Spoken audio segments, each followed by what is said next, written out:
Well, there's the Crown Victoria. I just replaced the starter, and all I used is right in my hand, right there. Right there. A stubby with a 10 millimeter.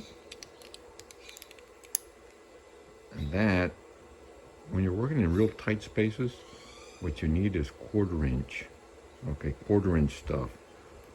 The sockets are a lot smaller. Okay, and that's what I use right there. Just a 1/4 inch wrench and a little extension, tiny one. And that's for the top bolt and the bottom bolt. And the center one, that stubby, is for the middle bolt. That's all you need. Right there, right in my hand.